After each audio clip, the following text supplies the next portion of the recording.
تروج بعض الأخبار أن حارس المرمى المهدي الحرار تعرض لإصابة بعد اصطدامه مع أحد زملائه في تدريب الفريق لهذا اليوم، وبالتالي غالبا سيغيب عن المباراة القادمة ضد فريق النادي المكناسي عن الجولة التاسعة من البطولة الاحترافية المغربية.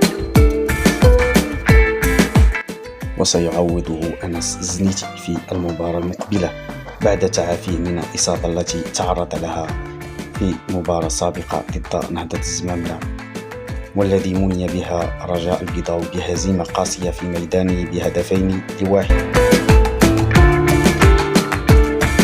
بالتوفيق لأنس الزنيتي في المباراة القادمة لتقديم مستواه المعهود ومساعدة الفريق على تحقيق الانتصار.